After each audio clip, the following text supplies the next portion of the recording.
কুমিল্লাতে একটা কথা আছে, অল্প পানির মাছ বেশি পানিতে পড়লে মানে একটু ফটফট ফটফট ছটফট করে।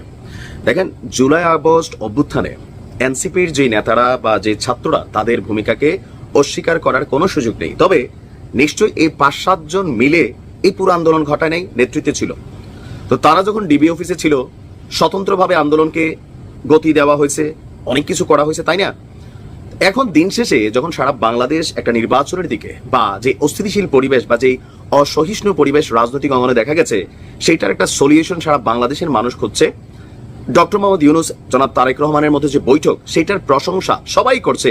তখন এনসিপি, আপনার আজকে এনসিপির যে মুখপাত্র আছে, মুখ্য সমন্বয়ক নাসিরউদ্দিন পাটোয়ারির যে বক্তব্যগুলো, এই বক্তব্যগুলোর আসলে পরিণতি কি হবে?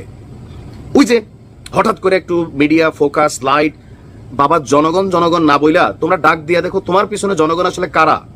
যে ছাত্র সমাজ তোমার পিছনে আছে, এনসিপির পিছনে কয়জন মানুষ আছে এই মুহূর্তে, তোমাদের জনপ্রিয়তা কোন লেভেলে আছে, তোমাদের যে অবস্থা হয়েছে, সবার সাথে যেভাবে পাঙ্গা নিচ্ছ, সর্বশেষ যে খুঁটিটা ডক্টর ইউনূস স্বীকার করুক না করুক, ওনার স্নেহের কারণে তোমরা এখনো যতটুকু মানে ভাব গাম্ভীর্য নিয়ে চলাফেরা করতেছো, যারে তারে কথাবার্তা বলতেছো, ফেব্রুয়ারির পরে এই জিনিসগুলোর পরিণতি কি হয় সেটা বুঝতে পারবা। আর এখন দিন শেষে ডক্টর ইউনূসের বিরুদ্ধেই তোমরা ডাক দিয়ে যাচ্ছ, আবার গণ অভ্যুত্থান হবে। মাঠে নাইমা দেখো 2000 মানুষ পাও কিনা বইলা দিলাম আজকের লাইভে ডক্টর ইউনূসের বিরুদ্ধে।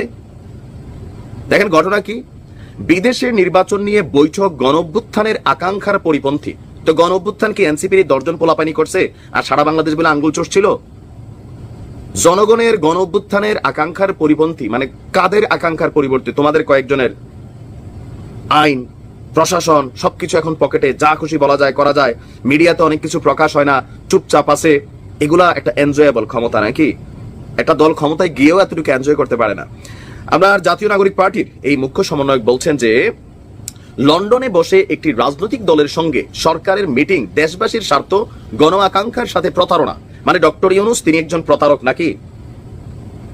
লন্ডনে বসে একটি রাজনৈতিক দল, তোমাদের তো দলের নিবন্ধনই হয় নাই। বাংলাদেশে আগামী দিনে রাষ্ট্র ক্ষমতায় যাবে বিএনপি অথবা জামাত ইসলাম। তোমরা যদি যাইতে চাও 2-1টা সিট যদি পাও, তাও এদের পিছনে ল্যাঞ্জা ধইরা যাইতে হবে। সেখানে দেশবাসী, হোয়াট ইজ দ্য দেশবাসী? দেশবাসী বলতে কোনটা বোঝাচ্ছ তোমরা? কথায় কথায় দেশবাসী, জনগণ, গণ অভ্যুত্থান। শহীদদের রক্তকে অবমাননা করে বিদেশের মাটিতে মিটিং আয়োজন কখনোই মেনে নেওয়া যায় না। তো শহীদদের রক্তকে অবমাননা করে তোমরা যে রাজনৈতিক দল গঠন করছো, তখন কি ছাত্রদের বলছিলা যে এই আন্দোলন আমরা রাজনৈতিক দল গঠন করে আমরা ক্ষমতায় যাওয়ার আন্দোলন?